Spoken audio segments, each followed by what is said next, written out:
Welcome to Hotspot. I'm your host, Gabriel Moncau. Today, joining me as he always does is Mr. Phillip Tran, my trusty co-host, as well as two special guests. We have Vitor Vicente. He was a previous guest on, what episode were you on? You were on Reminiscing, right? Episode 4, the last episode. Yeah. Last episode, that's right. And as well as Rudy, he was actually on our first episode. So we've got a bit of a duality there. The first episode and the latest, coming back to join us on another episode.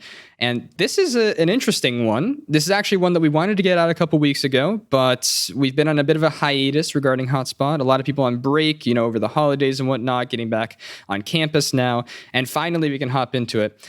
Today, we're actually talking about something quite different than the rest of what we talked about, except for maybe the big tech episode where we kind of glanced over this topic, which is platform liability. And the whole idea is, what is the role of platforms nowadays? How did we get here? And what do we think it should be? So I think a goodest place to start as any is we have to start with Section 230, right?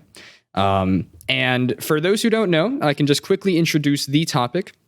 Essentially, what we mean when we say platform liability is what was started by this law that was passed, which is Section 230 of the Communications Decency Act. It was passed, in the late 90s or early 2000s or something? I think late 90s. And basically what it says is that a publisher or a platform is not a publisher necessarily. So for example, YouTube, right? If you go and you upload a video on YouTube, YouTube is hosting your video, but they are not publishing your video. They are not responsible for the content that you put in your video. You are personally responsible for that content that you upload. So let's say you uploaded some video that everybody hates and let's even say it's illegal. I don't know. Well, legal is actually an interesting topic to talk about. But if people have a problem with your video, you can't sue YouTube for hosting that video. You have to sue the person who uploaded it. And that's what the entirety of Section 230 says. You have to hold the individual accountable for their content on a platform, not the platform. And because of that, we have come to an interesting situation where platforms have the freedom to let users host a lot of what they want to. And they don't necessarily need to censor things because they don't have a ton of lawsuits on their hands. But that also means that it's sort of a gray area as to how much power they do have to censor users. And the more power they seem to take in that direction, the more people seem to call for them to be held as publishers, as opposed to just platforms. So that's where I think we need to start off, right? Phillip, do you want to sort of lead us into Section 230? Sure. I'll read the one part of it that I've taken out in a block quote, which says that no provider or user of an interactive computer service shall be treated as the publisher or speaker of any information provided by another information content provider. That probably sounds like gobbledygook to most people, but it's basically what Gabe had already reiterated, which is basically the platform is not liable for the content that the users are putting up there. Yeah, and I don't think we need to get into too much of the legal mumbo jumbo, because the whole idea is to talk about this in an accessible manner, so that we can all have a theoretical discussion about it. So really the question is, why did we get to where we are? Let's start there first. Why do we think that this sort of act needed to be passed? I mean, we're talking about a time when the internet is just starting off. A lot of the websites, there's no monetization model yet. There's no business model for how you're going to run these ads and whatnot on the internet that has turned it into what it is today. When this law is passed, we're talking about the wild west of the internet, all right? You've got your chat boards. You've got maybe your early MSNs or something.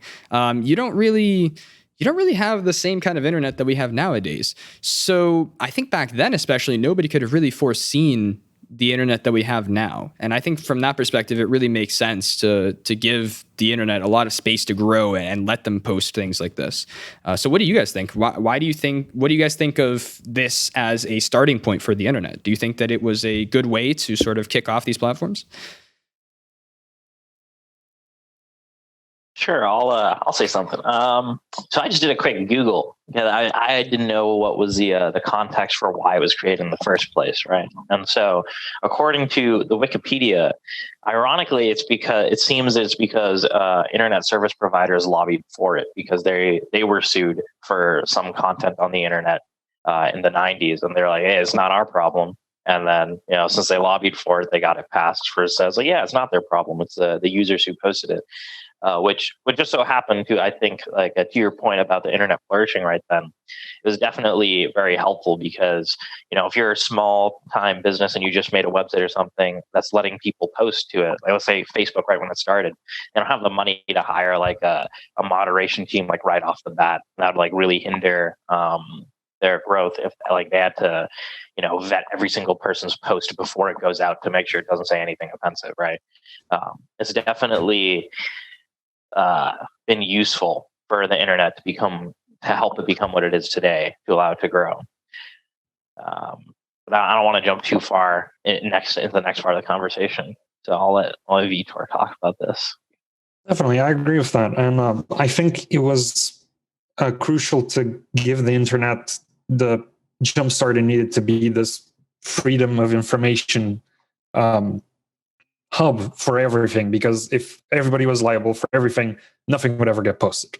It'd be as simple as that. So I definitely agree that it was crucial for the start of the internet. And in my opinion, and without getting too much ahead, it's still crucial now. But, Yeah, I think that was also something interesting about this whole conversation as we move forward, is that I think we have a fairly one-sided approach here. Although I think most people that are sort of, I don't know if I'd say tech specialists, but in the tech fields would tend to agree with this approach, especially because we rely so much on these digital platforms for a lot of what we do. So we kind of seem to have a view of what would happen if 230 wasn't around. But we'll get there slowly but surely. And I think you guys are spot on. I think the biggest thing that's interesting to me, at least, is I wasn't around back then. The internet was starting off. I don't think any of us really were. I mean, maybe Rudy was kind of around. Yeah. I don't know how ancient you are. Boomer over Last here. Episode, we talked about Rudy building the pyramids in, the ancient times in the other episode. We found out that you danced, I've seen which my share. was very interesting. Dude, Rudy, legend, man. Legendary. So who knows? Maybe he created the internet. Maybe he was around back then. But as far as I'm like, I can't really imagine. I think people, when they think, especially our audience that's going to be watching this, it's probably pretty hard to picture the internet when it was in its infancy, when this was passed, right? Especially if we're talking about ISPs that are lobbying for this. That shows that there was some sort of connection back then between ISPs and the actual content hosted on the internet, which really isn't something you think about nowadays anymore. ISPs are just the people that come into your home and set up your modem, and then you're like, all right, great, I hope I never see you again. If I do, it's because something is terribly wrong, especially if you host by Comcast. Okay, I didn't say that. Comcast. Listen, they were voted like 3 times worst company in America. All right. I don't know, dude. Comcast, more like com crap. Oh, you got him there. Yeah. Timestamp that. I'm kidding. So I think it's really interesting that you bring that up, Rudy, because that's something that we don't really think about nowadays. ISPs, in my mind at least, aren't even remotely connected to what's actually hosted on the internet. Just because they provide the connection to it, it's really not like they're responsible for that anymore. So from that kind of point of view, I suppose, we now have gotten to a point, right? We've got this act that gets passed. We've got ISPs that sort of represent the internet at the time. And we've got a very early internet as well. We've got one in which we've just got these chat boards. There's no business model for monetization yet. And we start growing. We've got these platforms that start coming on. We've got Facebook. We've got Google. I guess I've said I don't really know what was really around back then, but I'm sure that it was those guys that worked their way up. Yeah, dude, I don't know. Club Penguin.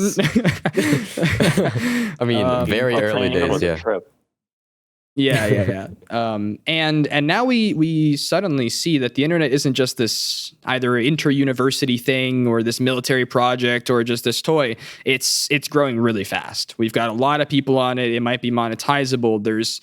There's this sort of shift from it just being this tool to it being this whole other world almost, I think.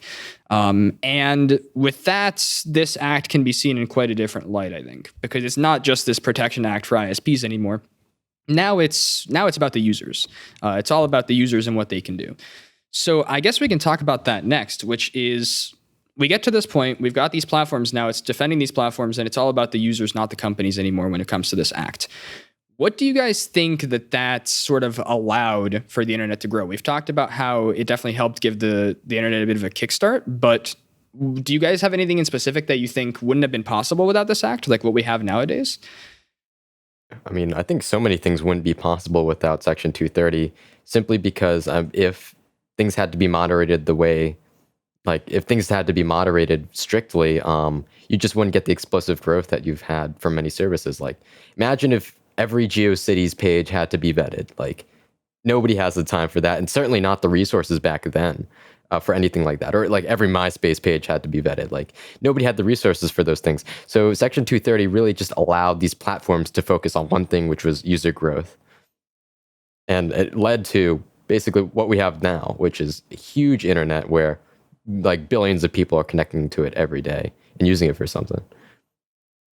Definitely. And on that note, stuff like YouTube, for example, if we had to have humans vetting every YouTube video, there's literally not enough human beings on Earth to do that. So it would be impossible for platforms like YouTube that post a myriad of content, some good and some bad, to exist or to grow to what they've grown to today. Yeah, that's a great point. And with that, I think we can jump into the present day. And there's a ton of stuff that we can talk about with how these platforms operate now. And I think the one that I want to touch on first is about the other part of what allows all of this to happen, which is sort of the business side. As we've talked about early on, the internet wasn't really a business proposition. At first, it was a research tool, then it became more of a communication tool, and then it became this whole other world. Now, the driving force behind all these companies, you've got your metadata. You've got your metadata revolution, really, where you can monetize the users and the users become the product as opposed to the website itself. That's how you are able to financially bank all of these websites and keep growing at this astounding rate. So without Section 230, that would undoubtedly be impossible. You wouldn't be able to have nearly as much content as you have up right now. And not only would you not be able to have these websites with this much content, but you also wouldn't be able to monetize that content because it's just not there. So the internet would be way smaller from that perspective as well. But on the other hand, there's tons of problems with having this sort of metadata revolution, where you've got this almost predatory approach where you are selling the customer without them even being aware of it. There's no legality over the actual data that you're creating. You don't own your data. The companies do. So what do we think about that? On the one hand, something like the Communications Decency Act allowed us to have this metadata approach. But on the other hand, it has some downsides too. Do you guys think it was overall a good thing? Do you think we would have been able to grow at a near rate if we didn't have this business model? What are some alternatives or anything like that? It's a bit of a tough question. Yeah, just give us like 1 minute of silence to figure this one out. Of course. Gabe, stop posing such large questions. Yeah, it's a tough problem because like the alternative, right? Like the normal business model is like you pay for what you use, or like let's say like you rent a movie, it's or like a fee let's for say service Netflix, you get a subscription, right? Imagine if you had to do that for like every single thing you use on the internet. Like you had like, here's my Reddit subscription, here's my Facebook subscription, here's my YouTube subscription. Well, that exists. But like all these like little things to like cover the cost of operating the website. Like in practice, people might only use like 2 or 3 websites at the most if they had to pay for every single one, right? So I can't really imagine a business model otherwise. Like it would be cool if like you could like, pay some fee and then not have ads, but then like, how do you ensure that like, websites still get the money to operate? Cause it's not like everyone's going to be like, sure, I'll pay like $1,000 a year to never have ads again. That's a little expensive. But there are problems, right? Like, the opaqueness of companies' policies about like how metadata is handled, or like how advertisers use your data, and like a lot of that is like you get like a 20-page terms of service written in legalese. Nobody's going to read it. Which really, I feel like most of these things could easily be fixed by just having like in layman's terms, here's what we're going to do with your data. You don't need you can still have the legalese, but just like let people know what's going to happen. That's like a possible solution you can do to fix the transparency issue. I don't know where I'm going with this, so someone else needs to save me. So I definitely agree with like the fact that nobody reads terms and services, and that's a huge issue because for me, the terms and services have sort of become this monster because they can't grow smaller, otherwise the companies get sued because they have to have legal text. And if they grow bigger, then people are just never going to read them.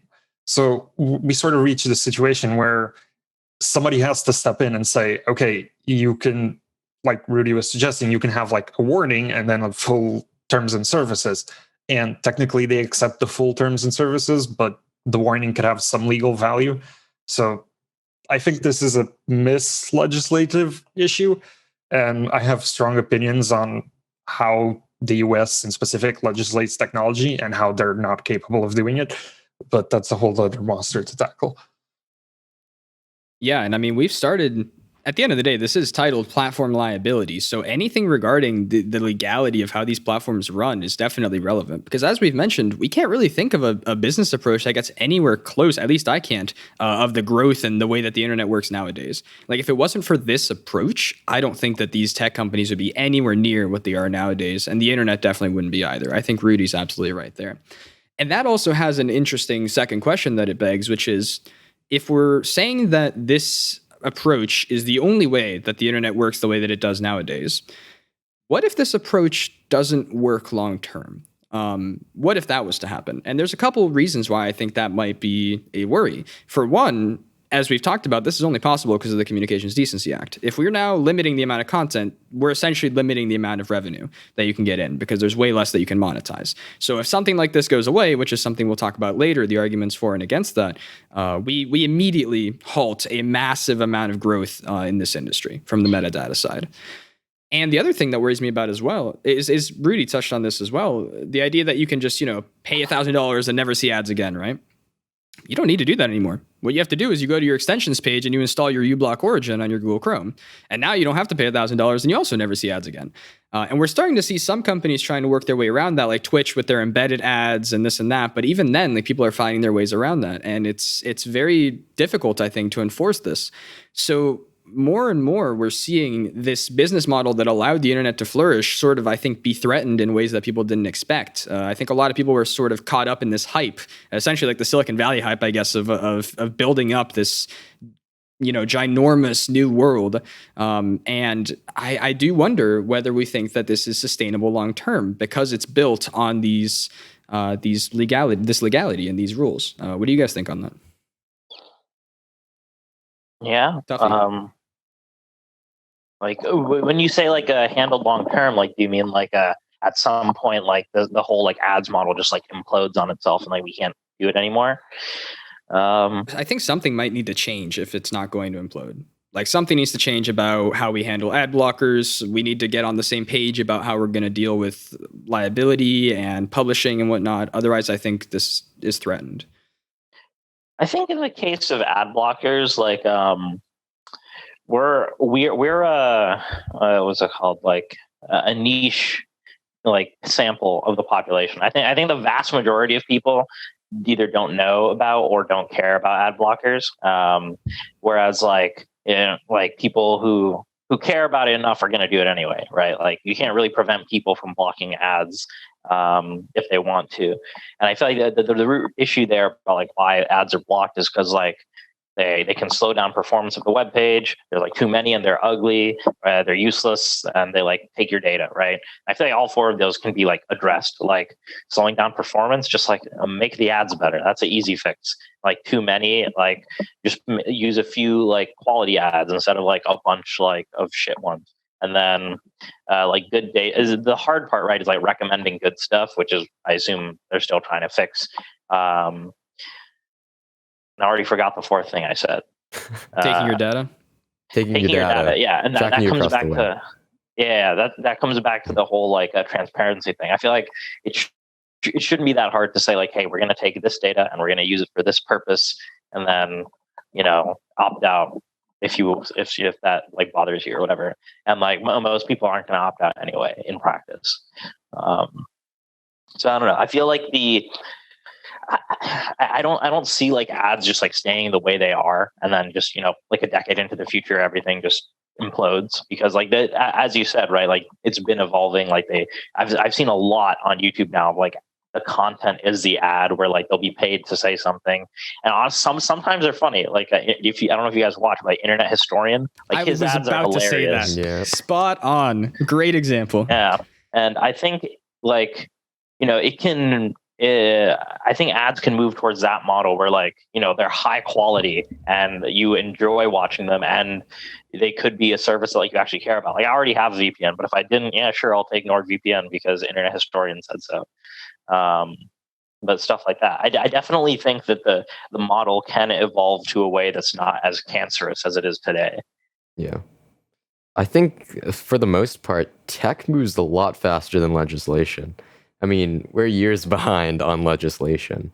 And if one big move comes in and just changes everything about how we use the internet, those tech companies are going to get in the grind, and within matter of, I don't know, weeks, months, maybe, they're just going to find a new model to monetize.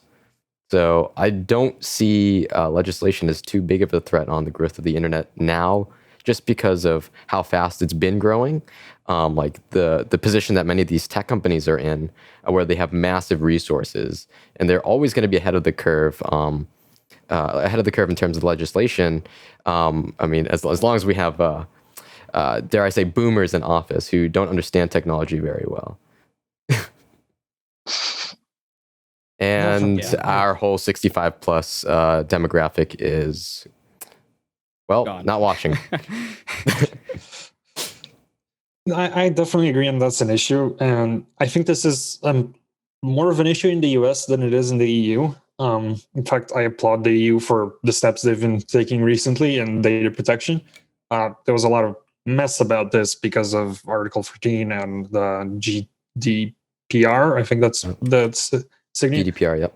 Yeah, and honestly, the internet didn't collapse in Europe, which is something, you know.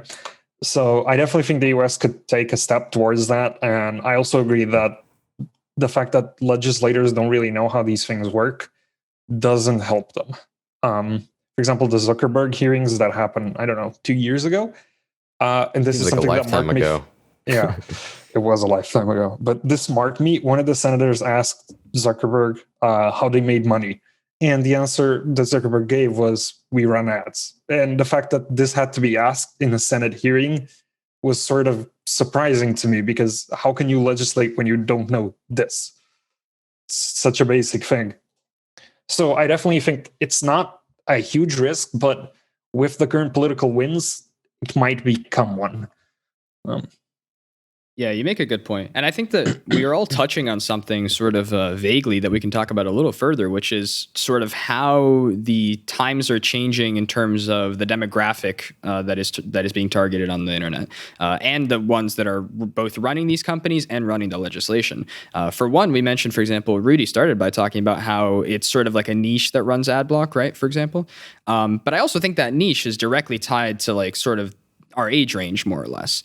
So who knows, in the future, that niche might expand a lot more rapidly than we might expect it to. As our age range becomes more and more in tune with the internet, it might end up becoming a standard. I wouldn't be entirely surprised. Not to mention that you guys have talked about how it's more or less these older generations that are running the legislation and how that can backfire on them.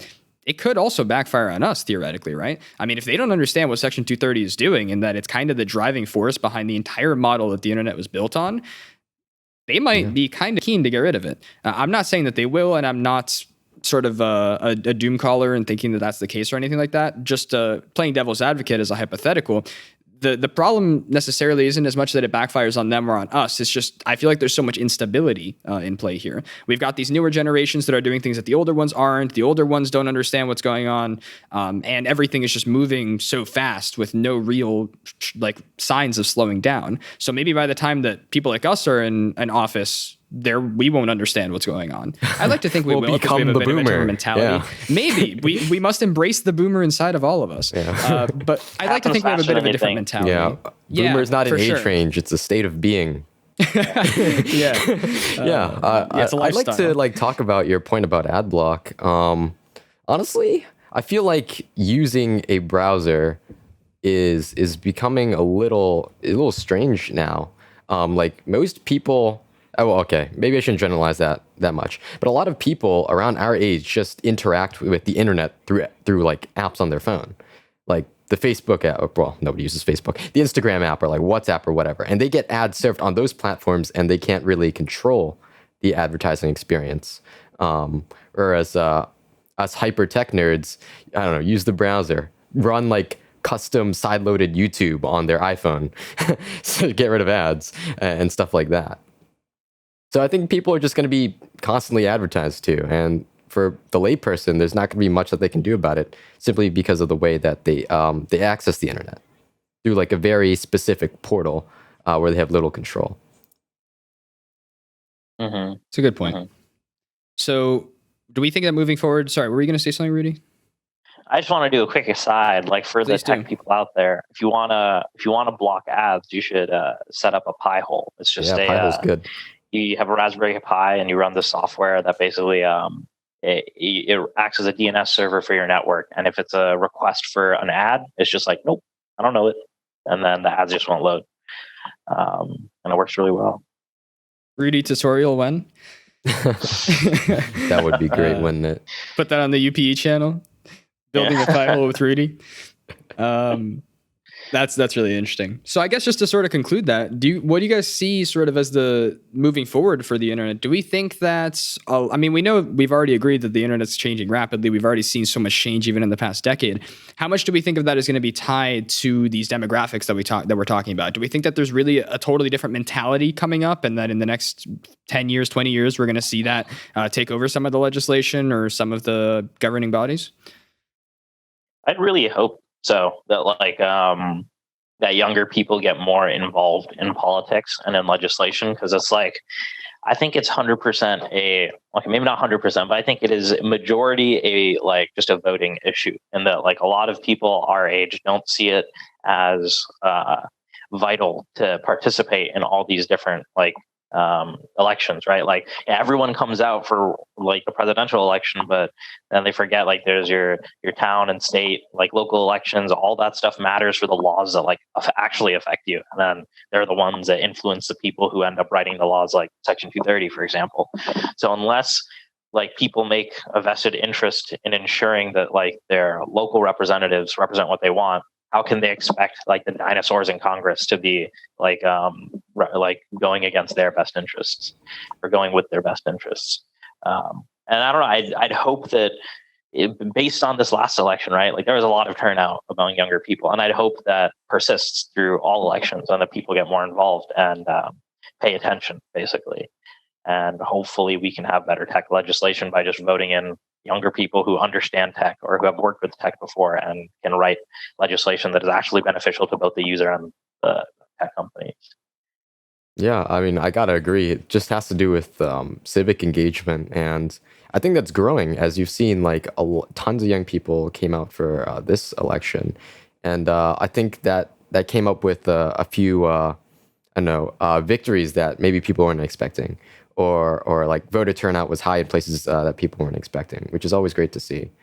Seeing more of the nation having their voice heard, and yeah, I think once we get younger people in office, or even younger people in office who are just like tech advisors, or in cabinets, or on teams, like working alongside people to draft legislation, we're just gonna be at a better place.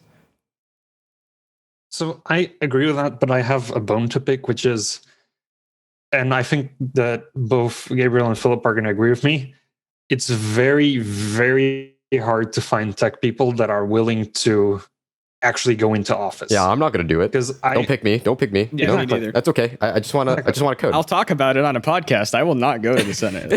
Yeah, it's like it's like I want somebody to do it. It just can't be me. Just not me. No. Somebody this is a general issue. Somebody just has to take the plunge, huh? Yeah, and it is a general issue. Yeah. It is a general issue. And I did this as a joke when you guys joined UPE on your on like the first event where you had like those votings. Remember that? Some of those were random, others were a psychological test, just for me to see, because I didn't share that with anybody. But fact is, when I put politics into question, most people said, and when I mean most, I mean like 90% of people said that they would rather not be involved. And like, I enjoy this. I enjoy law. I enjoy these discussions, but I also not going to run for office because it's just not there. And I feel like this is a general issue for most people in tech. We don't mind talking about it. Some of us might even advise people. No one's going to run for office. Yeah, so sure. How do we solve this issue? That's interesting. I mean, I think people are more willing to be advisors than they are standing in front of the podium giving a huge speech. So I don't know how we're going to remedy that. I mean, we're just going to have to wait for the tech messiah to come and save us. Perhaps Or a business major that's a tech minor. No way. It's all about Might be interesting. Yeah, I don't no know. way, dude. It's all about the cross-discipline experience that makes great leaders. I think that's what it's really all about. Finding somebody who just isn't just only into technology, but a whole slew of other things that they can bring to the table and actually affect change. Isn't that right, Gabe? Though you're not a U.S. citizen, so I guess I don't know, bro. I can't do anything. Like I can't even vote. Like so who's gonna vote for me if I can't vote? Yeah. So I think you're at a crossroads. Wait. Yeah, you're definitely at a crossroads there. Were you gonna add to this, Rudy? Well, just one quick thing. Now I'm confused. Who was born in the U.S.? Because I wasn't. So I'm the only person born in the U.S. You were born in the U.S. So you're going to have to be our president. You're the only one who can run. You have to do it, Phillip. You are the chosen one, Phillip. We're not just put us all in your committee and it'll be great. Not the hero we deserve, but one we needed. Me. That's so good. Now, if I ran for office, something's wrong. Dude, that's when things have gotten really south. Yeah, it's like, you're stuck with this guy. Don't sell yourself short. But that's actually a good point. What you guys are mentioning about all these like tech people not being willing to run for office. I think I'm a little bit of a different example because I'm not in business, so I won't speak. I'm in business, so I won't speak as much for myself. I'd be more willing to do that than I think the general demographic. But something interesting is when we were planning out this episode, we tried to find poli-sci people, political science people that knew about tech. And we looked for everybody in UPE. We looked at CSA. I got to the point where I was just going on LinkedIn and I was going through like connections and I was like, please, somebody poli-sci that knows tech, just like anybody in Boston Hacks, Codify, I don't care, something.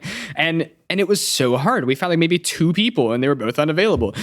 So it is really interesting to see how there's no overlap really in these demographics. Like you go to business, you go to even some of the arts, like the more the humanities side, you'll see people who are super into politics as like more of like a hobby thing or a casual thing. They're just interested in it, even if that's not their career. In tech, I feel like that's so rare. I mean, we all went into tech so we didn't have to talk to people. You got to realize that, Gabe. That's true. And yet here I am hosting a podcast, so I don't think I'm doing it right. But it's online, so it's okay. It doesn't count. That's true. Doesn't count. Like a Discord doesn't call. Count. Yeah.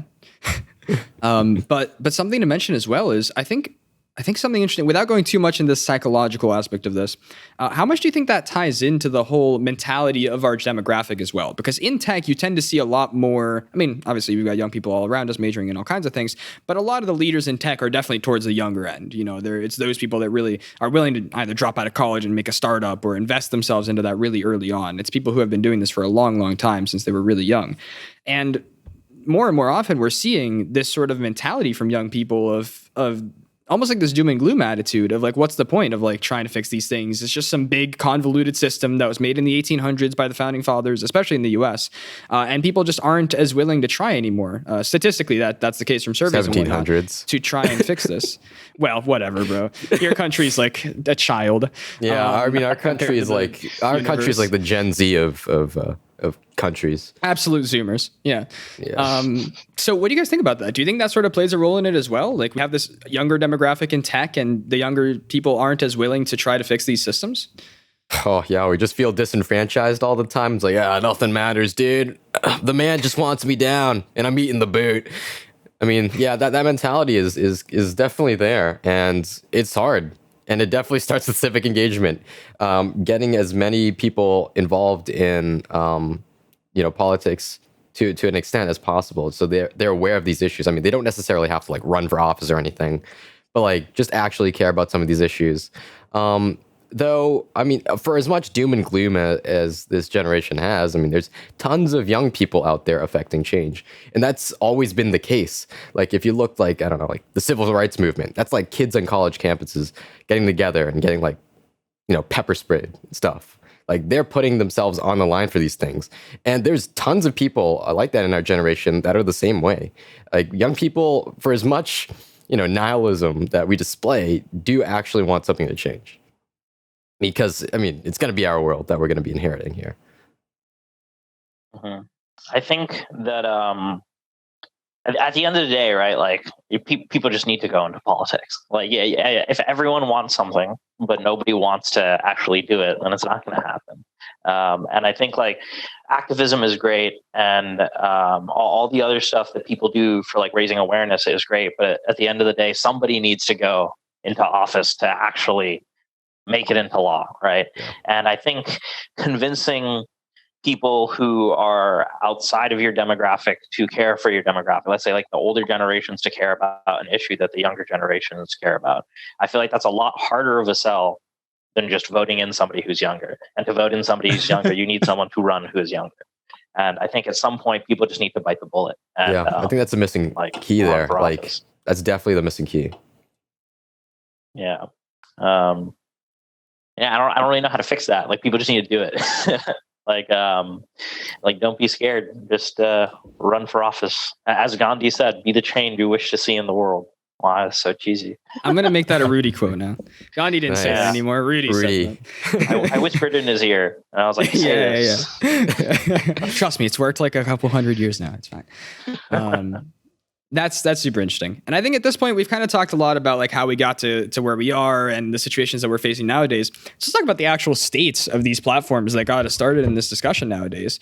Let's talk about some of the big ones and how they're dealing with some of the issues that we're seeing come up with this whole system that we've discussed. So I think YouTube's a really interesting one for us to talk about. Yeah, definitely. Yeah, absolutely, Phillip, please. Yeah, so like I'll just cover a few of these things. So YouTube is taking, like, a lot of these platforms are taking more steps to moderate the content that's on their platforms for one reason or another.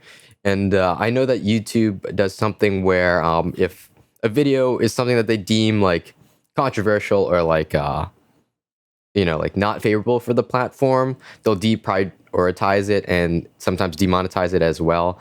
A lot of the times you'll also see like on some videos, like a warning, like if it's a controversial topic, like if it's about like climate change or something, it's gonna give you like a Wikipedia blurb about it, or it's like, oh, this like broadcaster is like an American like backed company or whatever.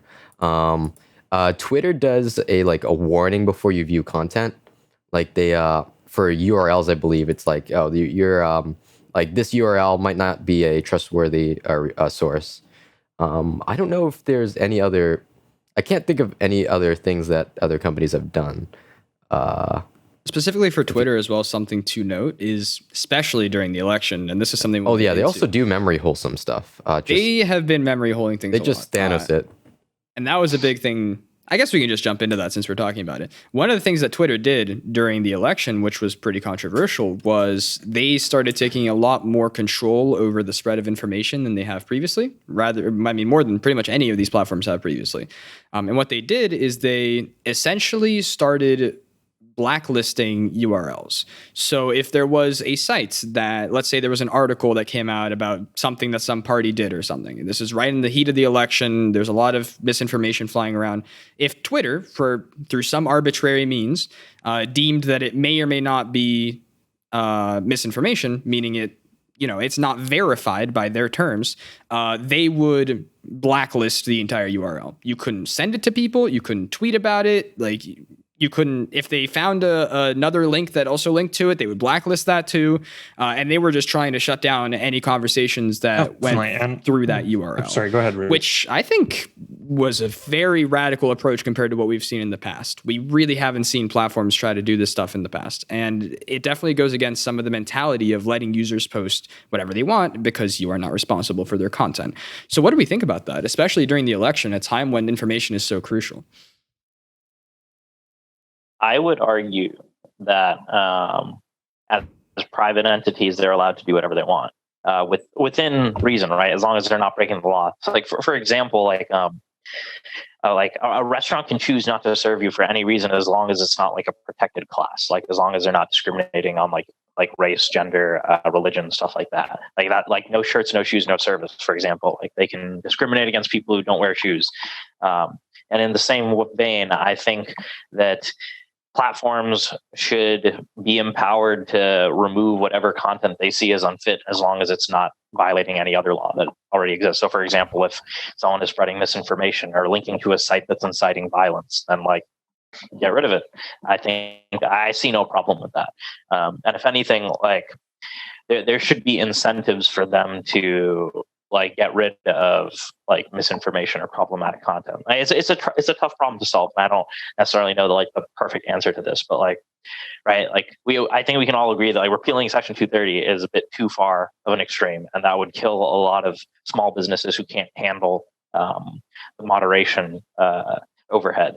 But like there should definitely be like, let's say like an assumption that, you know, there's always going to be some amount of misinformation or like bad content on the internet, and for every, I don't know, X amount of like content that they can remove that's bad, or like views that they prevent, impressions that they prevent on seeing, like, let's say incitements to violence, then they can make that a tax benefit or something. Like basically make a financial incentive for companies to want to remove bad content without like putting in a rule that would hurt smaller companies who can't remove all the bad content. So just before the rest of you guys pitch in, just interestingly, so now that you sort of stated your point on that, Rudy, what do you think specifically about Twitter's approach? Do you think that was a measured approach? Do you think they took it too far? Do you think that's the path that more, you know, platforms should be taking moving forward? And how do you think it sort of relates specifically to the context in which they did it in, like the election? I'm really interested in getting your thoughts. I actually didn't know about the blacklisting of videos, like preventing video or like websites from being seen. So I don't really comment on that too much, but I did have a discussion with Warren, who is another UPE alum, about when Trump posted that video, like during the Capitol riots. He was like, "You're all very special. Go home. I love you." And in that video, they prevented people from resharing and from commenting on it. And I thought that was fine. Like Warren didn't agree, but I thought that like it's there, like you can't share it, but like you can go to his like Twitter account and see it. And like the reason it wasn't being allowed to be retweeted was that also in that same video he was also saying, "Oh, the election was stolen from us, but it's okay, but it was stolen from us," and they didn't want that message to be like, you know, spread further, which could possibly incite more violence, right? Like, and maybe prolong the Capitol riots. And I think that that's totally fine. Like, again, they are a private entity. There's this content on their platform. And if they don't like that content, they can do whatever they want with it. Like, and I find it especially absurd that like, you know, we're like, "Oh, it's the president. You can't block him." Like he has his own media channels. Like, if he wanted to, he could put something on the TV and like everyone would be forced to see like, "Oh, here's a presidential address." He chooses to use Twitter, and like we've so quickly normalized this idea of Twitter being like the official like way of hearing from the president, which is absurd. Which is very hilarious. People are like, you know, I mean, Trump could just use the emergency broadcast system. You know, it's like, "Hey, yo, what's up?" Exactly. You guys remember that? I think I was in like a high school locker room when that stuff came on. It's like, whoa, suddenly all our phones just beeps at us. And it's like, oh, it's a test of the emergency warning system, like emergency message system or something. I'm like, he definitely has that outlet if he ever needed it, which is an extreme one, of course. But yeah, building off of what Rudy's saying, now that these content providers have gotten so large, they almost are like a de facto gateway to the internet now. Like the internet is these conglomerate of companies and then everything else, and that puts them in a position where they should be more careful about what's on their platforms. Like to give like an example of something that I've experienced, like with YouTube, for example. So there's like tons of YouTube channels in Vietnamese that are just like complete garbage misinformation, like just straight up lies. Like none of it is truthful at all.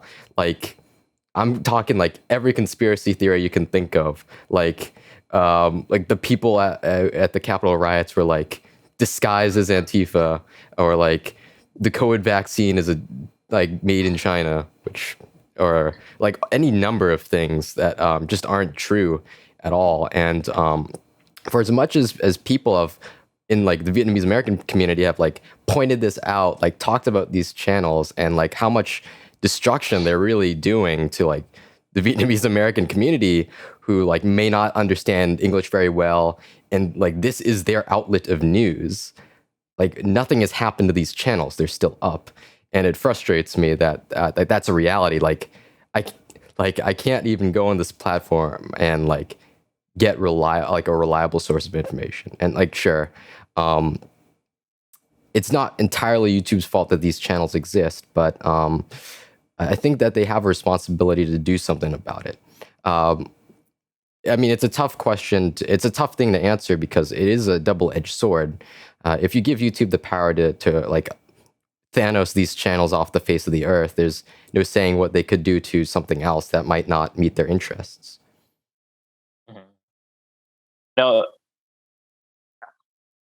I just want to say a really quick thing about YouTube. So one of their approach actually that they're doing to prevent like misinformation spreading is, I think, a like decent middle ground in that, like, instead of just deleting videos off their platform, they just don't recommend them anymore. It's like the easy way of people getting into these rabbit holes is they watch one conspiracy video and it's like, oh, watch this conspiracy video or watch this, and then you quickly get sucked down the rabbit hole. And YouTube will just, at least, like, I guess they're not maybe doing it for other languages, but for whatever English, reason, what they do is they basically not very well for Vietnamese. I'll tell you, like, you're literally on like BBC, like, in Vietnamese, and then the thing in the sidebar is like some conspiracy channel, which I find utterly ridiculous. And that's not something you can solve easily, obviously, but I hate that that's a reality. Mm-hmm. Yeah, definitely. And the thing you said about the double-edged sword is really true, because I feel like people are going to complain no matter what platforms do on this. So if, for example, Twitter starts bleeping everything out of existence, and a lot more than what they're doing, people are going to complain. But if they don't, then people are also going to complain, because there's going to be people on both sides, and whether we like them or not, whether they're decent human beings at some point or not, they're going to complain. And so I don't feel like this is ever going to be perfect until we fix the root issues in society about this, like, polarization of thought that there is. Because, like, I'm not American, and what I see happening in American politics is scary. You know, I don't want to get too political, but this is just, it's something that I feel like nowhere else in the world this would happen. And as Rudy said about Twitter, for example, Twitter became this means to access Trump that he used to bypass the media, whatever he wanted. And, like, this doesn't happen anywhere else. He has a press room literally next to his office. He could walk out and the press would be there to hear him. Yet he chose Twitter. So it's not just a platform issue. There's a deeper issue here on how the internet has grown to be something that it doesn't have to be.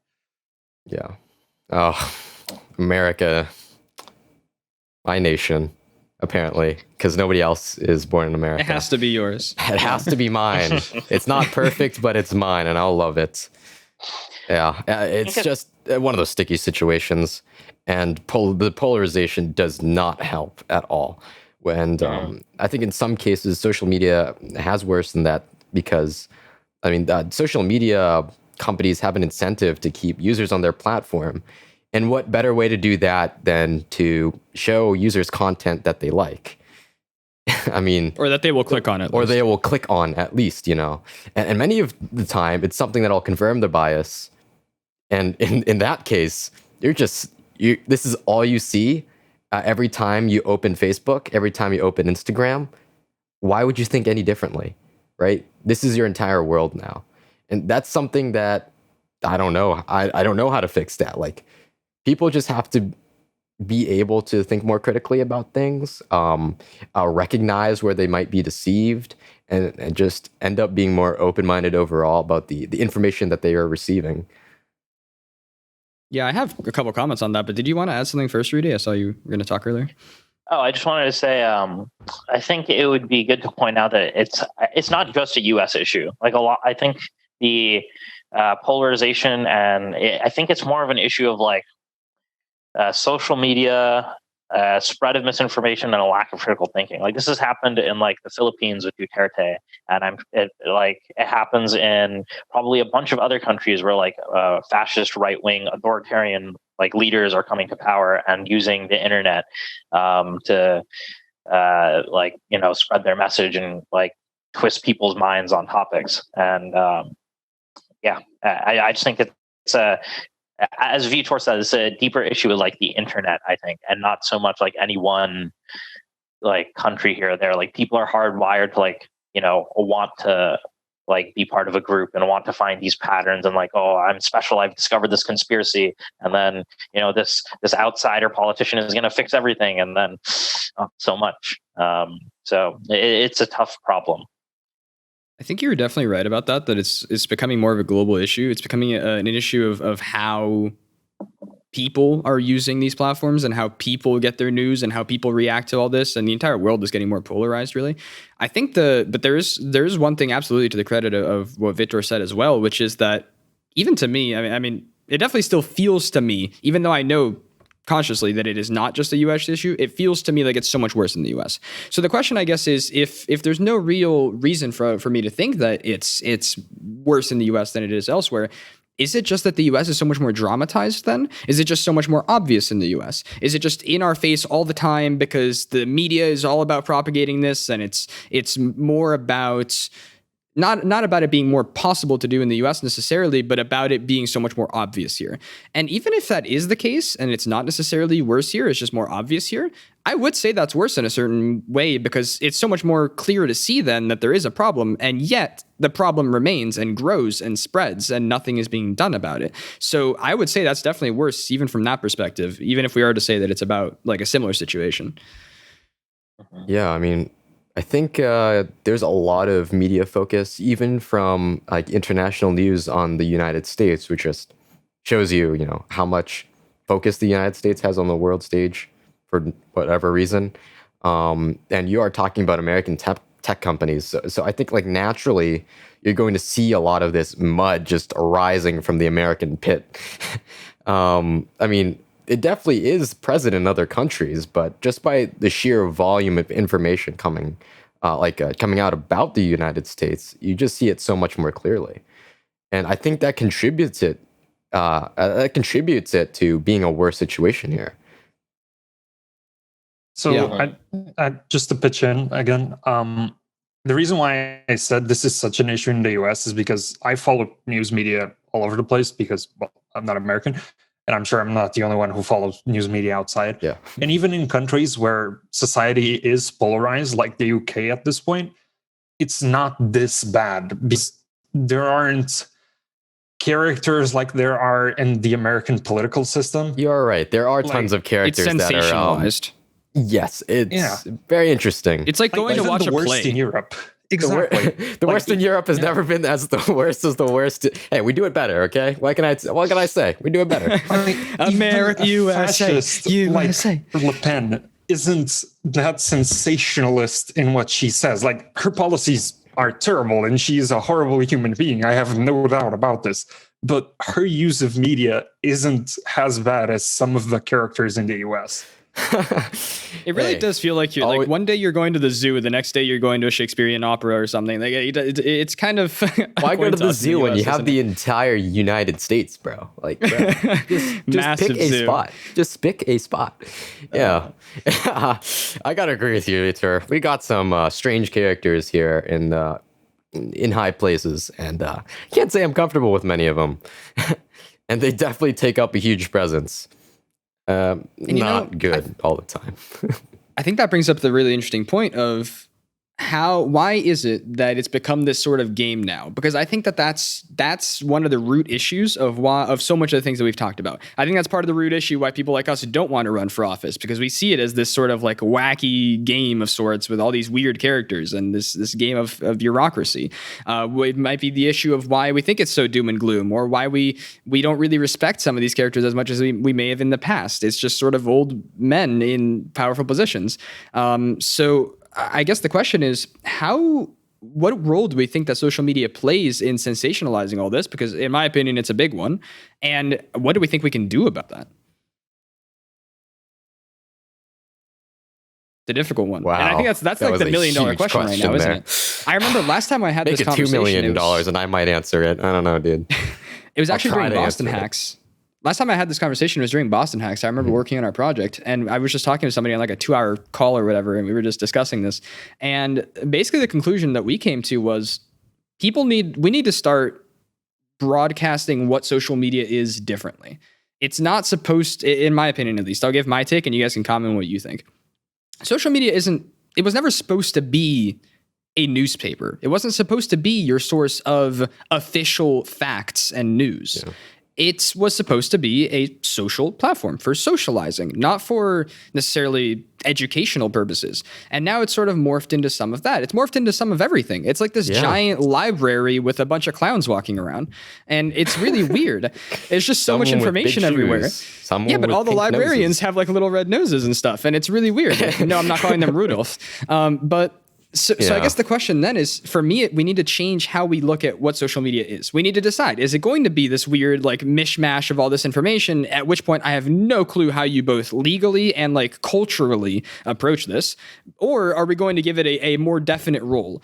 And even if we were to give it a more definite role, I don't know how you enforce that. Like companies aren't going to do that because that's just less content that that's a smaller demographic that they can approach, right? Like this is the epitome of the companies having free reign right now. This is like as large and as free as you can get pretty much. So either it's legality or you have to change people's minds. It's just such a difficult question either way. Yeah, you're giving me an existential crisis, dude. Big We're getting question. to the thick of things. Dude, big question. I think that there's no inherent issue with people posting like, whatever they want on social media, whether that be news or educational content or whatnot. Like, it's part of what makes the internet great.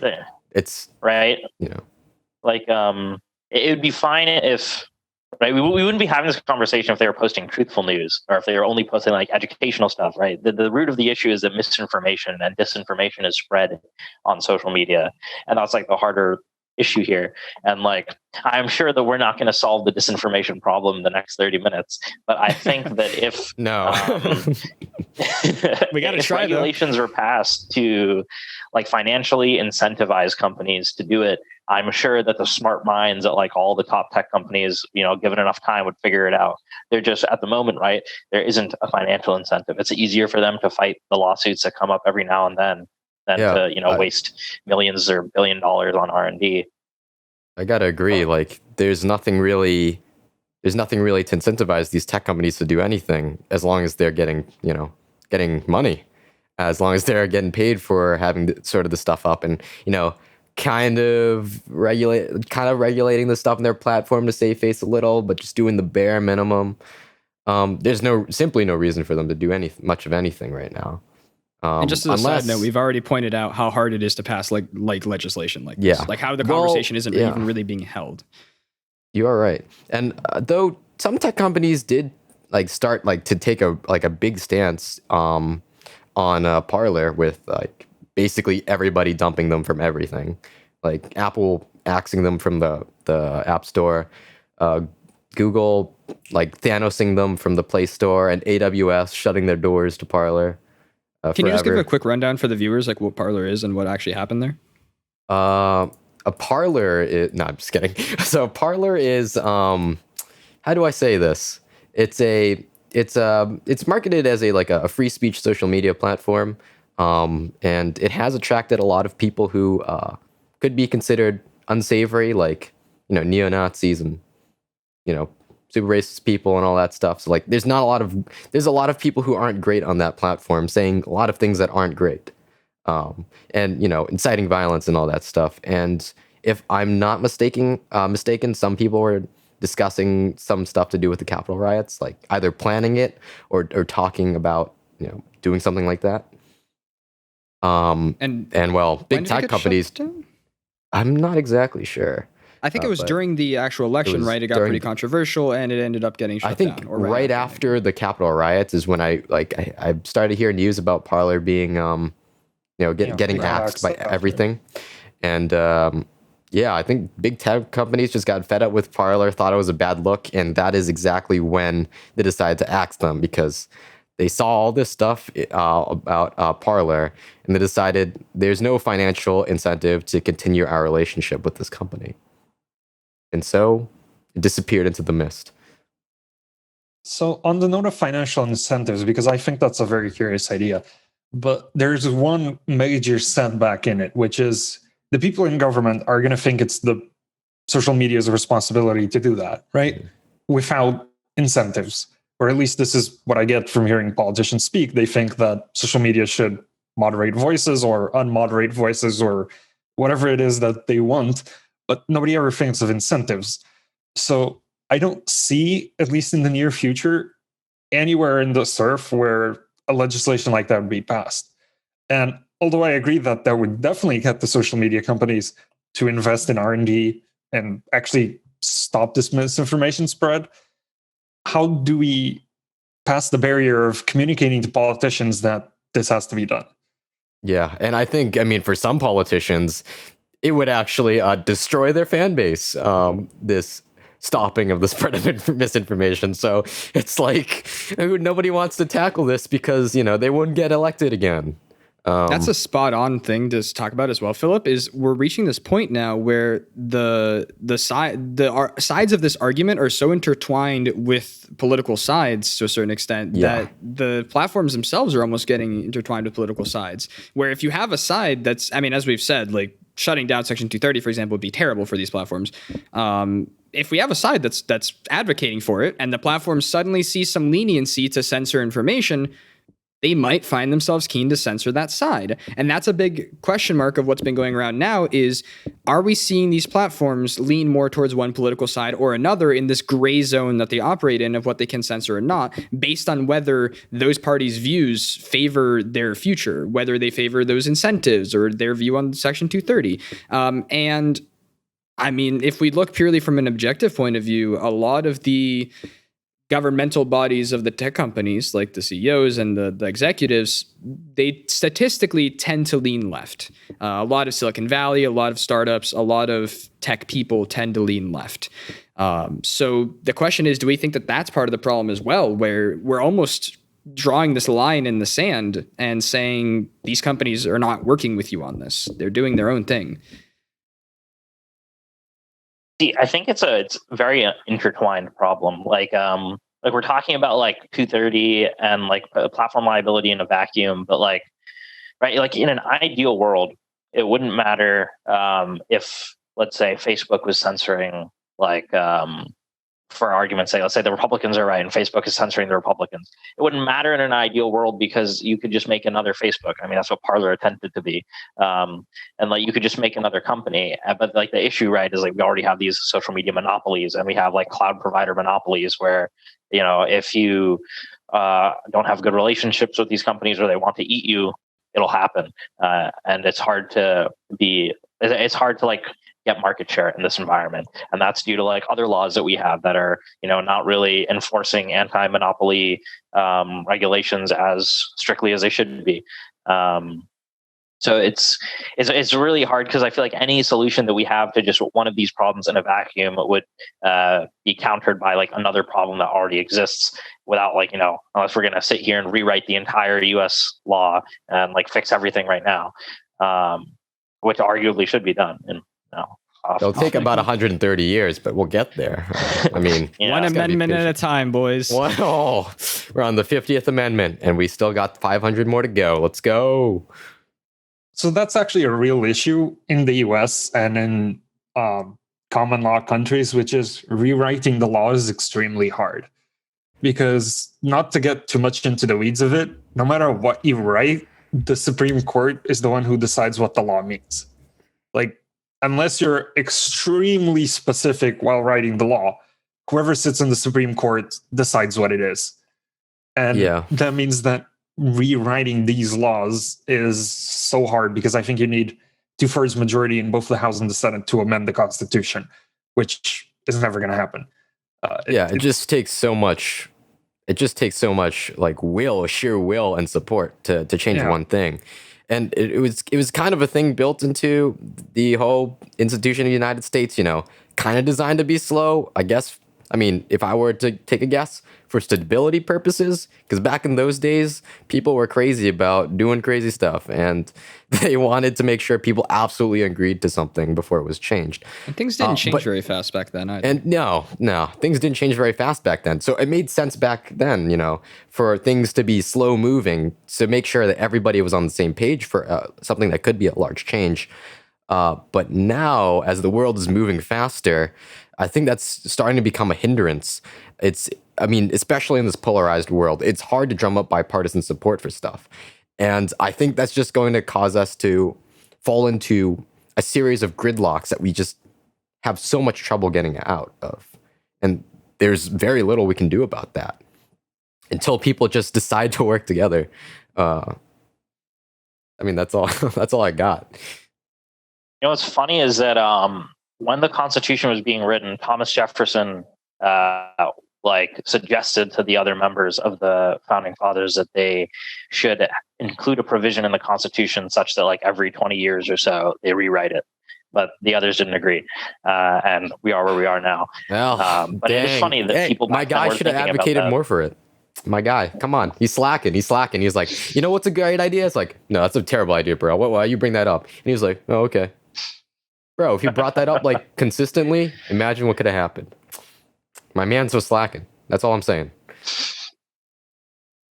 Yeah, but it's funny that in like the U.S., the Constitution is like, the word of God, like it can't be changed, and like the Supreme Court is like the final arbiters of truth, which is another issue. Is I feel like I understand why the Supreme Court like needs to have lifetime appointments. It's so that they're not beholden to whoever votes them in. But at the same time, I feel like it's a really tough sell to ask somebody that you either expect someone who's really old to get with the times.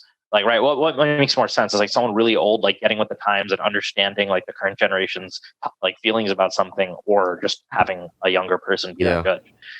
I think there are some suggestions to the Supreme Court having a term limit that is fairly long, like 18 years, so that they're not entirely beholden to whoever voted them in. Like that president would be done and then they have like 10 more years to do stuff. So I think it really starts like there, like Supreme Court being more flexible. I don't know about flexible, but like being able to change face more often, because a president can make these appointments and have basically their entire legacy spilled out through the court still, even as the years pass. And that's another issue that happens, is just judges don't retire unless they have a president of the same party that nominated them. Unless they die, which some of them have died in office. It's not that uncommon. But most of the Supreme Justices that retire make sure like, oh, I was put here by a Republican, I'm going to retire for a Republican so I can be replaced by somebody with the same ideology. So there's these like castes in the Supreme Court, and it never really changes unless somebody dies in office unexpectedly. Yeah. See, I feel like 40 chess game over here.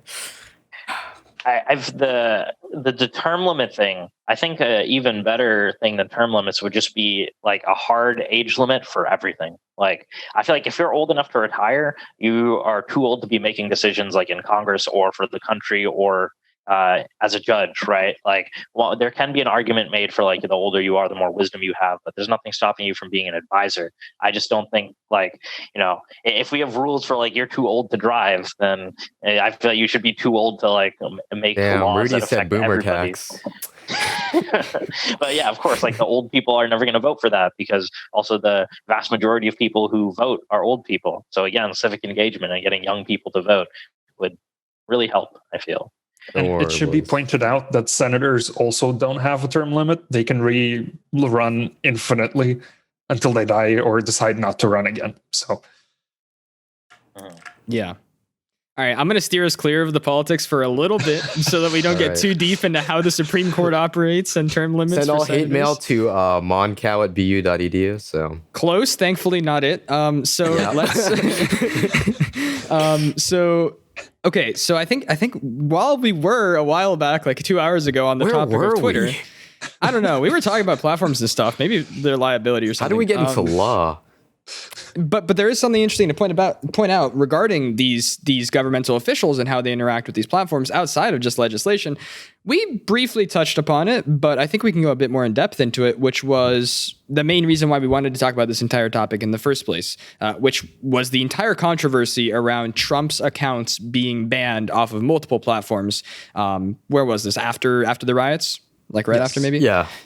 So do you want to sort of walk us through what actually happened there, Phillip, and how we kind of holds together now? What platforms are still imposing that?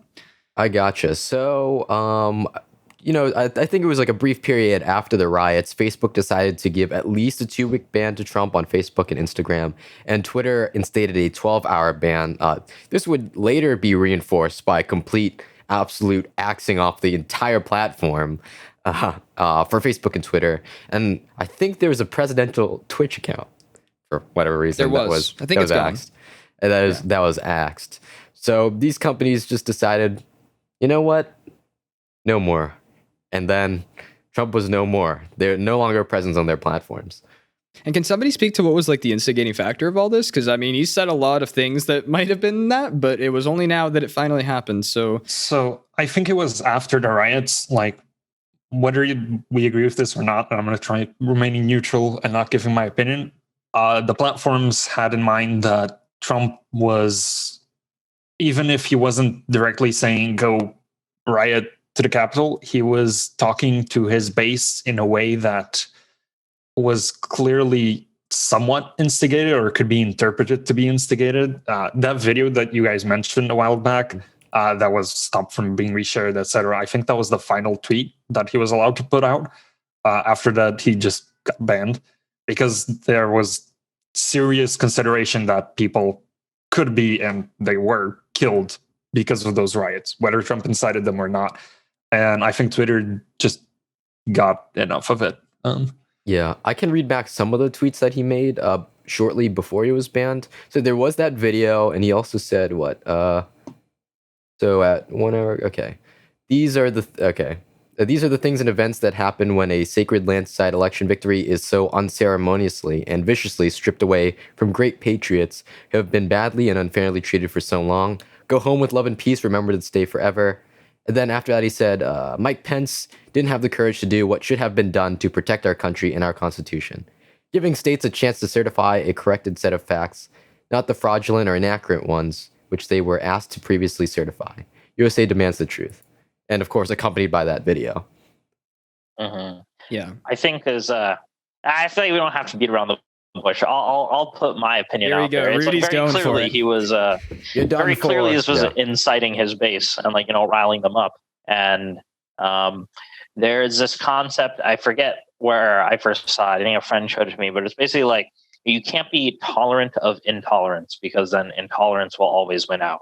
Right. Like if you keep saying let them say what they say, let's say the alt-right or like neo-Nazis, right? Like they're just going to abuse any and exploit any inch that you give them, give an inch, they'll take a mile type of thing.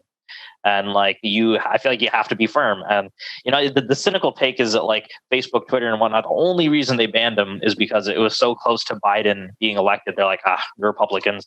And also around that time, I'm pretty sure the Democrats also got a majority of that, Congress or whatever. Yeah. So at that point, it's very easy for the platforms to be like, all right, we don't have to worry about the Republicans anymore. Let's get this fucker out of here. And so they banned him. They could have done this way earlier if they actually cared about the inciting violence thing, because he's been doing this forever. But at the end of the day, money is what drives the profits. Everything. It would be popular for them to remove him at this time because of the just extreme controversy surrounding him. But they didn't in the past because, that's what dragged people onto their platform. And I'm going to play devil's advocate for a second here and point out an interesting point of view, which is that if you look at it from the point of view of the people, and I don't personally believe this, but this is just an opinion piece, not a factually proven thing. The people who think that the election was rigged and that it was stolen, and you've got those charts, right, where it just there's an absolute peak in the votes when the overnight mailing comes in, and you've got that kind of evidence that makes it seem like it was rigged. And then suddenly you have these companies that are where you get all of your news and where you get all your information, and you've come to believe that this is the source of media, and they ban the president off of it after months and months of your party saying, or a party saying, that they are censoring Republicans. It suddenly does seem like it does all fit together, doesn't it? Like it is some sort of big conspiracy. So that's something else to consider. From that point of view, I can really see why these platforms can just cause so much damage, because it can reinforce that point of view of just this futility. It's a big faceless corporation. They're doing whatever they want. They're oppressing us. We need to do something about it, even if that means getting rid of any protections they might have. Yeah, I think the reinforcement of that narrative just for years and years just really makes people believe that there's some conspiracy against them, that these tech companies are just shoving their boot down their throat. And I mean, from that point of view, it seems obvious, right? Like these tech companies are doing crazy things and like just and just spreading and like not maybe not spreading lies, but like censoring people. It just seems obvious from that point of view. Um, and I don't really know how to answer that. It just comes down to like the way that these platforms engage their users and you know make them see just one side of things. I was gonna say more, but I completely forgot what I was gonna say. So somebody save me. Do you have a point there, Victor? Victor, it looked like you were gonna say something. So I agree. I also agree with Rudy. They definitely should have axed this earlier. Because there was like Parler. I don't know if you guys saw the screenshots of Parler, but that's domestic terrorism. Like not everybody. I'm sure there are people on Parler that don't want to go out and kill people and just are right wing. But yeah, but there's like there's a stopping point where it's like there's a stopping point where like it's illegal now. It is illegal. It is illegal. Exactly. It's not a matter of opinion. You're breaking the law and you're actively trying to overthrow a legitimately elected government.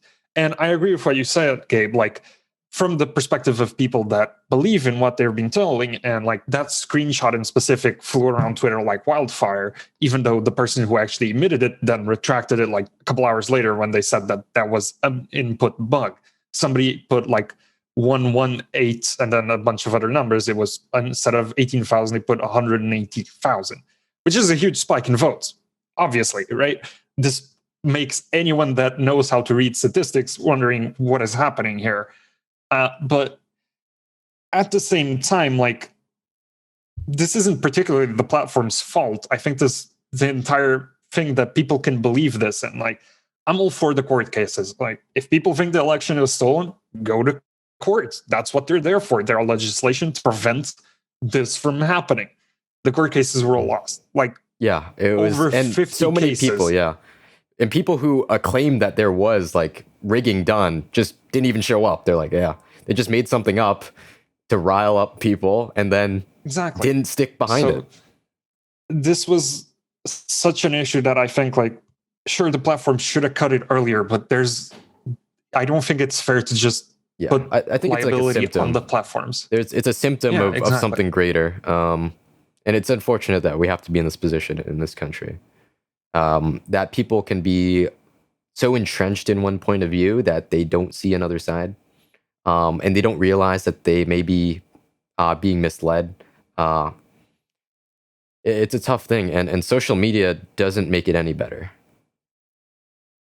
Yeah, I agree with you there. I think like the ways to fix this are critical thinking being like a much bigger focus of education. And like, you know, even if you do that, it's not going to show effects for like at least a decade, right? Until those kids grow up and are making decisions. And then also social media, I think they do have a responsibility to do something, right? I know they're trying, but like there must be a solution out there to help prevent the spread of like misinformation, right? Because like conspiracies are kind of like they evolve and get better over time, because in the beginning you might just say, you know, like Congress is lizard people, and right, that no one's going to believe that except maybe like a few crazies. But then slowly that's like they start like, you know, they predict everything, and then they pick the ones that survive. They'll be like, oh, like, you know, Republicans are being censored, and then Trump gets banned. And it's like, now we have one true thing to add to the conspiracy. And like over time, they have all these things that they can point to as facts, which like, you know, might be true, but out of context. And then it's easy to warp people. Cause like, you know, humans, like we like seeing patterns, right? Like we like recognizing patterns, and like that, like dopamine rush when like, you know, you find a pattern and you feel special that you've discovered something. And I feel like trying to like, what's the word, like convince people who are so like entrenched in their position, like you said earlier, like at some point you can't, right? Like this what I'd say to like trying to when Gabe was talking about like the devil's advocate about, you know, there are people who like actually believe that the election was stolen. For those of them that are willing to come to the table and have a good faith discussion and perhaps have their mind open to listen to another point of view, I think that's fine. But there's definitely people who are too far gone, right? Where it's not worth the effort to try and convince them. Yeah. They're flat earthers at this point. Yeah, that's something I really wanted to get into. Can we get some people out of this mindset? And it's impossible unless they themselves are willing to consider another viewpoint. And there are people on both sides of this, by the way. Just something as a quick note. There's definitely the right wing tends to be more sensationalized on this. The left wing, I think, condemns the Republicans a lot more than for this specifically. But there's definitely people on both sides. For example, well, I don't want to go into examples on this. I'm going to get crucified. But basically, there are some, for example, okay. There's some people with very far viewpoints. I wouldn't have voted for Trump, for example. That's what I will say. But I don't consider him a Nazi. He is nowhere comparable to Hitler. Hitler killed a lot of people, okay? You can not like his politics, you can not like his policies, but it's not fair to compare him to a mass genocide man, a mass murderer. You can't do that. That's not reasonable. That doesn't make me a Nazi as well, because I refuse to call him a Nazi. So there are definitely two sides to this where people need to be reasonable on both sides. And I think what you're saying, Phillip, is spot on, because we're reaching this point where we've got spread of disinformation, where people are just choosing, where there's just facts flying everywhere. Half of them are very questionable. The fact that the ones that are true, half of them are out of context, like Rudy has said. Companies are sort of in this gray area as to whether they're controlling them or not. The biggest faces on the planet where people are getting their media are not on the same page, both legally and with each other, as to how they are going to control this. The biggest people on the planet, like Trump, for example, are openly using these platforms as means of saying their own versions of stories, and people are taking them as the word of God for both sides. And we're reaching this point where people aren't even willing to have this conversation of, is this a problem? Is my side just wrong? Am I getting my information from the wrong place? So not only does it seem like we have a deep-rooted problem, both in terms of legality and culture, but it seems like it's so hard from also both of those sides to get out of it, as we've said. So it's tough, dude. And yeah, I gotta agree with you. There are definitely people on both sides of this who, on both extremes, both extremes who just kind of fall into the same mindset. It's kind of like the whole horseshoe thing. I won't get into that, but it's just a fun theory. I don't see it as gospel, but the horseshoe theory goes the further way left and the further way right you go, the more they start to resemble each other. Of course, it's not true. It's 100% true, but it's fun to think about things that way. But you can see certain resemblances, I guess, in those very extremes, or in the terms of their attitude towards things. They're not they shut out other voices, or don't consider other viewpoints, and that's tough. We just have to repair the polarization in this country, and I think that starts with each individual person just starting to be able to engage in a constructive manner in political discussions and stuff, and just being able to talk about things comfortably without completely shutting down another person. Even if you may super disagree with them. And I guess I can go through that in my own life real quick. Sorry to cut you off, Gabe. Sure, yeah, no, go ahead. But yeah. So my grandma was watching YouTube videos, and I didn't realize that, the Vietnamese far right wing hellhole was so deep. And I just talked to her, and I listened to her, and I talked about how these issues are arising, and why, some of these Vietnamese YouTube channels might want to do these things, and how the internet engages and tries to engage you, and people might be saying things left and right and they're not true at all. And just by talking to her, I got to understand how these things propagate, as well as change your mind on things. And it's a hard discussion, well. Yeah. Just this is my grandma. Sorry. Yeah, your grandma. Yeah. In 2016, she absolutely despised Trump, but in 2020, that is totally flipped. How does that happen? Yeah, I mean, the problem I think is it's definitely a cycle, right? And we've kind of beaten it into the ground now, so I'll move on. But we're definitely in this cycle where the more you are rooted in your point of view, the more those ideas propagate, the more people are rooted in their point of view. It's getting very difficult, I think, to break people out of that. So let's try to flip a bit more into the future. We've kind of talked about how we think that we might be able to solve this, financial incentives, for example, or getting more young people into positions where they can change legalization or into these governing roles in these companies and maybe change the mindset of the companies.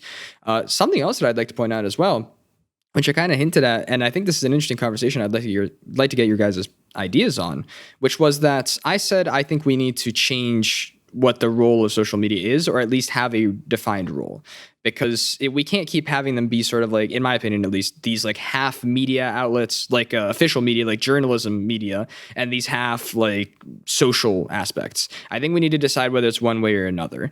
You can have both, but then we need to crack down on misinformation, like Rudy has said, because I don't think it works the way that it is right now. And here's an interesting approach, for example. I see some of the things you guys have said, especially Phillip, for example. He said like it's really annoying that you can't find a good place to get your information nowadays, especially on these big platforms like YouTube, well, I mean, not Twitter, because I wouldn't consider that a media source, but in YouTube, there's definitely like some quote unquote reasonable sources. You got your NBC, you've got your big productions out there, right? And increasingly, those are becoming less reliable as well.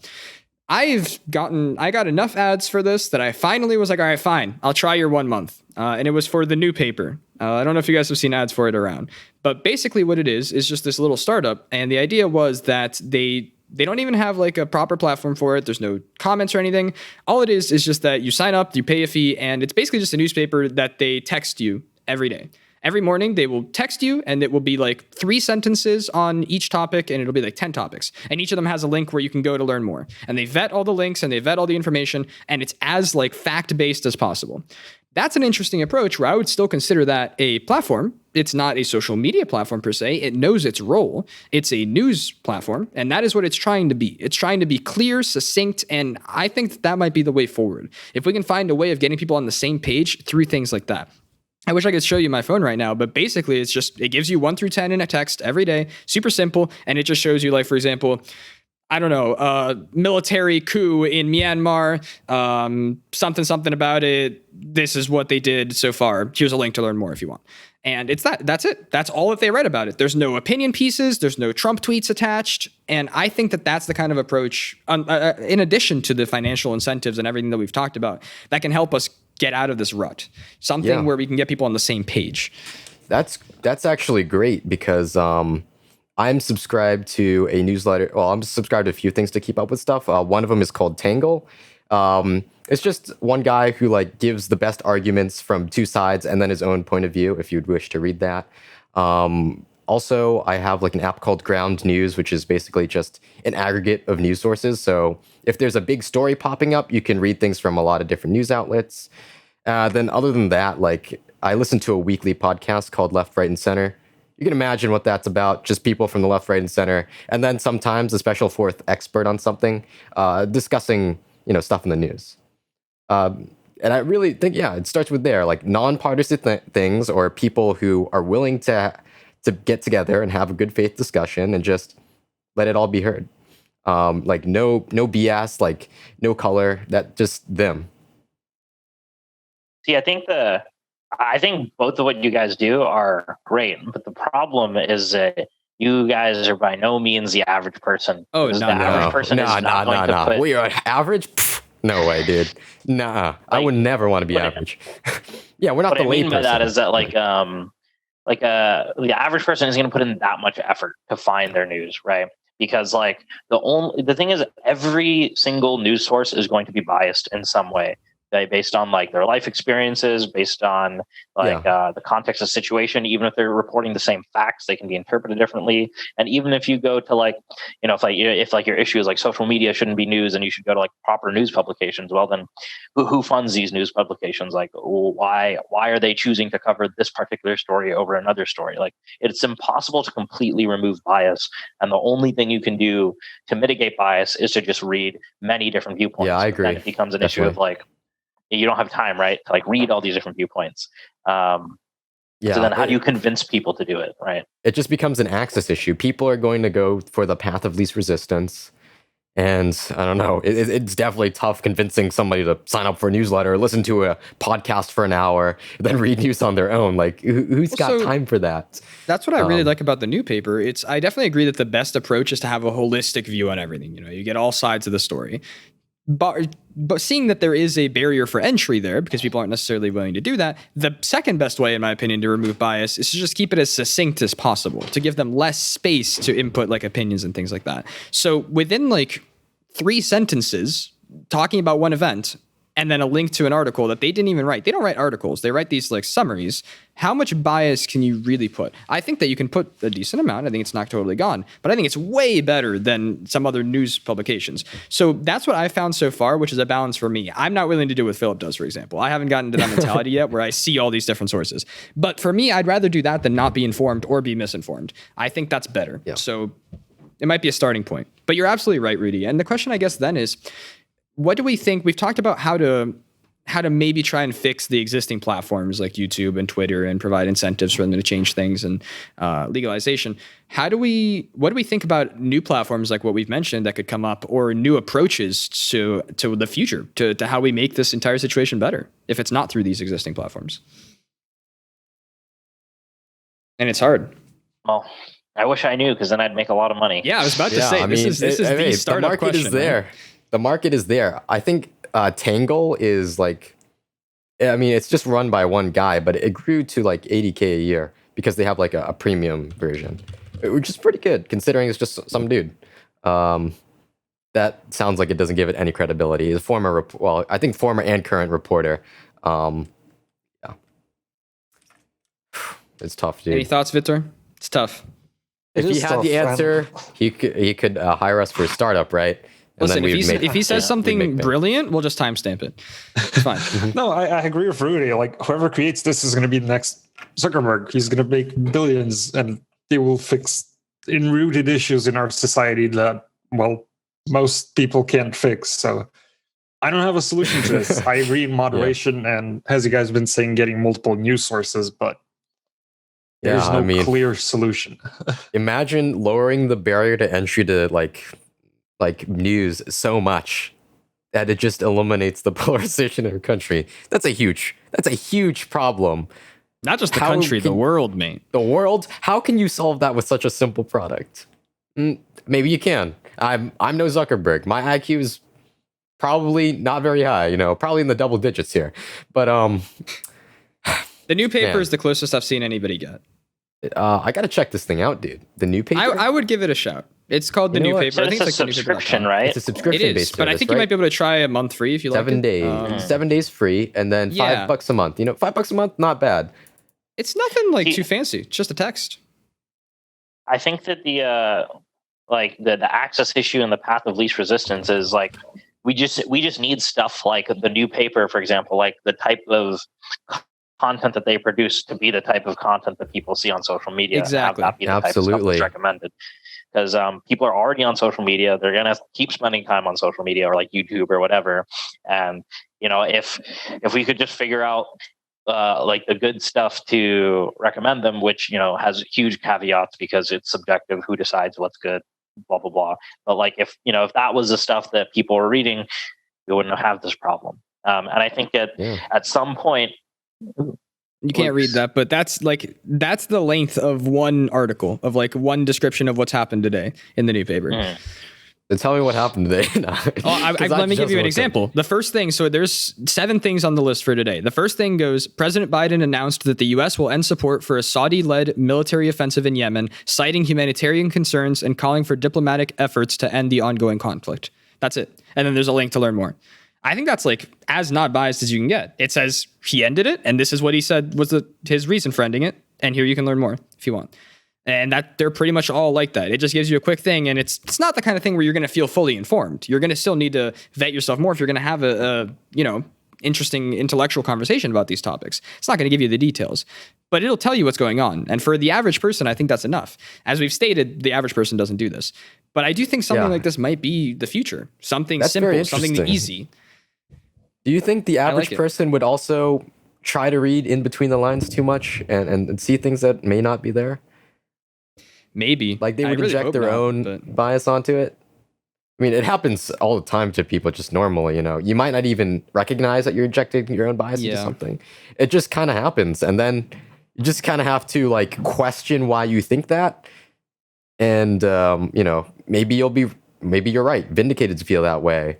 Or maybe you'll be like, you know what, I shouldn't really feel that way because this and this reason. nobody That's thinks very that interesting. way. Well, now Nah, bro, you're just go with assuming the that gut. everyone is gonna just put some critical thought into everything that Yeah. they're reading. Thought, right? dude. There's a big if. Bro, I don't even read if it's not on a computer screen, bro. I haven't picked up a book in real life for like years. What makes you think I'm gonna read a text? No, I'm joking. Yeah, I don't know.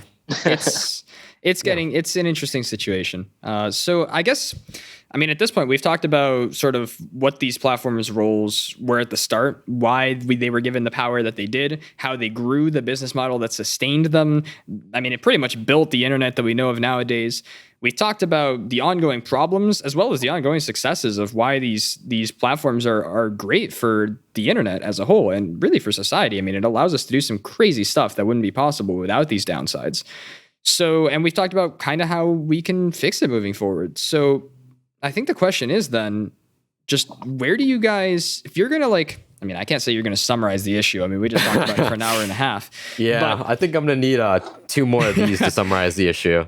dude, you need to rap God through it. But if you're just going to tell us a bit right now, what you think in conclusion of this, what do you think in this holistic issue moving forward right now? One person, I just want to get takes from each person, what we think about this issue moving forward.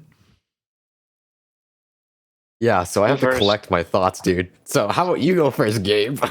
I can go first. I'd be happy to go first. No way. Absolutely. Saved Listen, by the I have a host. lot of time to think during this podcast because I don't talk as much as other people necessarily. Yeah. But I know we're loud mouths here, blabbering Well. off about stuff people never care about. so I think I've actually written about this before, just on my own and for an essay here and there. I really think this is one of the most, not necessarily platform liability and platform legality and how these platforms are used, but the idea of how information is shared is one of the biggest issues that we are seeing nowadays, I think. Because I think it is leading to so many other foundational issues in society where nothing else gets done because we can't get on the same page and we don't agree on what's true anymore. So I think it's one of the most pressing concerns that we have moving forward. Honestly, I really think I do. And not only because I think it's really bad, really a difficult situation, but also because it's not being talked about. So not only is it a very hard situation to solve, but I think we're not even trying to solve it very much yet. So that's my take on what the current state of things is. I think moving forward, if we could get financial incentives to play a role in this, to try to help make companies make a change and all that, I think that would be great. I think that's the most reasonable way to fix things, maybe. I also think that's not going to happen for all the reasons that we've stated, that it's really hard to pass any sort of law anywhere about that right now for tons of different reasons.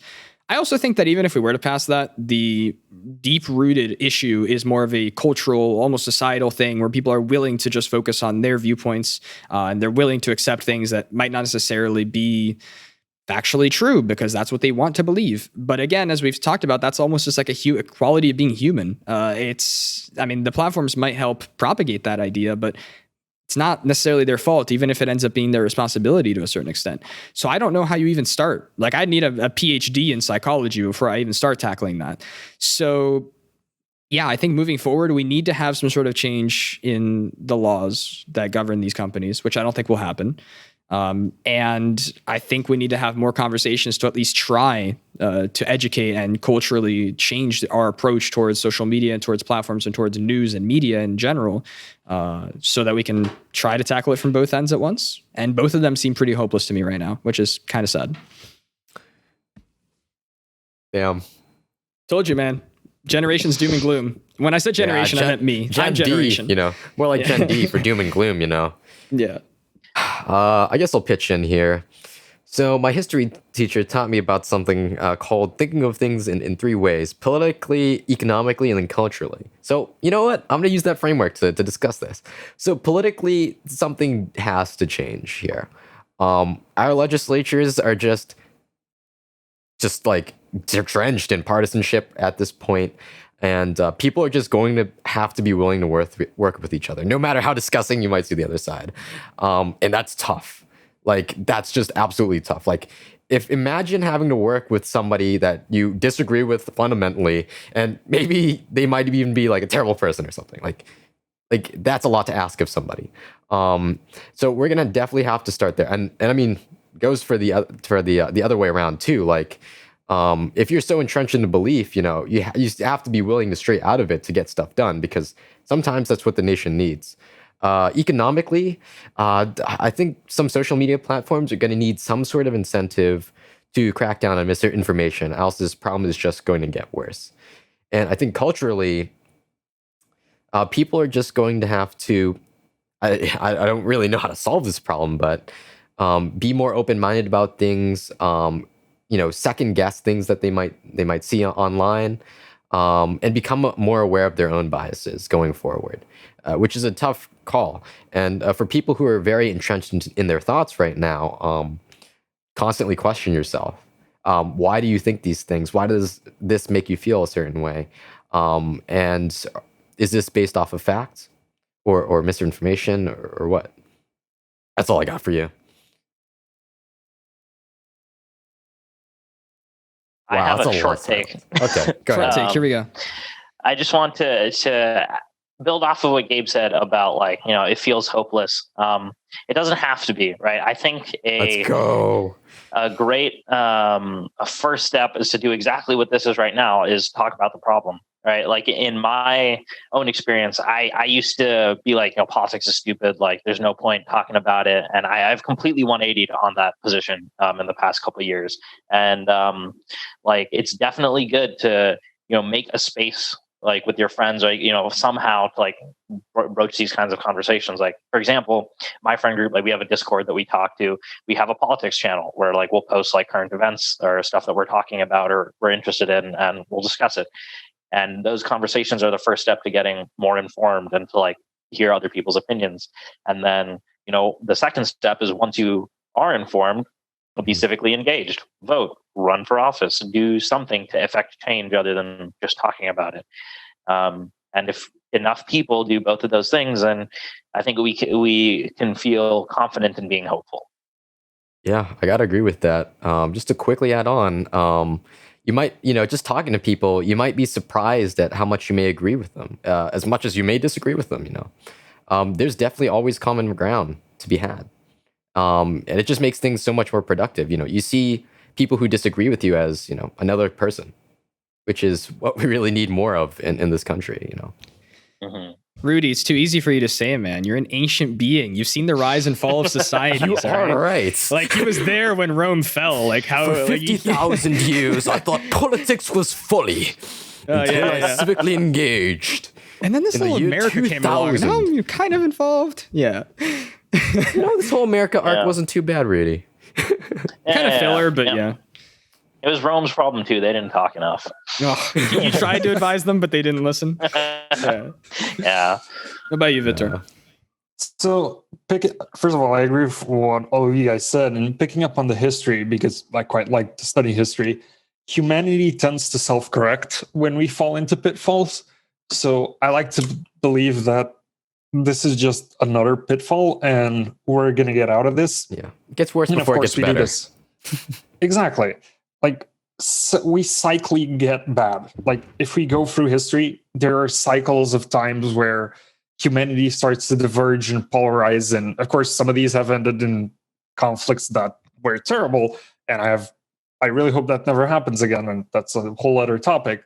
But the fact is, humanity always pulls through. And we get there by talking, by approaching these issues, and by actually start doing stuff instead of just throwing a hot flame against the people that we see as our enemies. Yeah. Let's put it that way. Whoa. That was a lot of words to say. I was born in exactly the wrong generation of upheaval. Like, I was like, yeah, let's be born in the generation of upheaval, That sounds like fun, right? Where everything's going downhill, but we have to push this huge rock up the hill like Sisyphus. Get me out of the cryo chamber in like 200 years, all right? I'm not about to deal with this. Yeah, I just want the futuristic 2077 utopia, Well, I think it's important for us to be on the side, because again, I believe that we can live this world in a better place, and We live in interesting times, Vitor. we do. Yes, and I wouldn't want to be. I wouldn't want to be born in another time. exactly. Let me I tell you. 100% agree with that. So but we'll get there slowly. We're And I gonna think do it, that's, Gabe. Dude, we're gonna do it. This is it. Hotspot is gonna change the world, guys. You heard it from Rudy.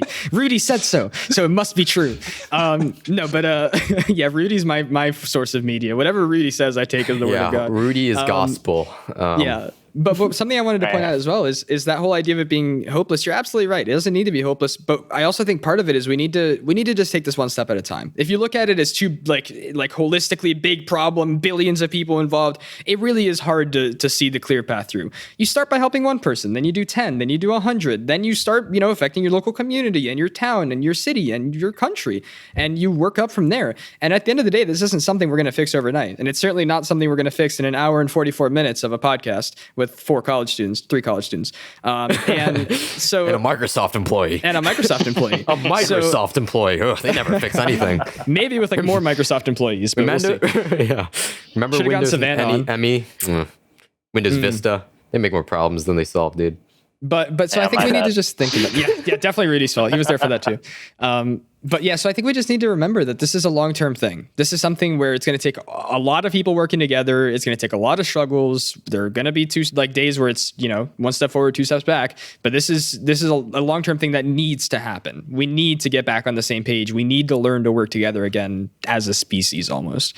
So as long as we keep that in mind, definitely not hopeless. Can't wait to see you guys in the nuclear winter. Oh yeah, it'll be great.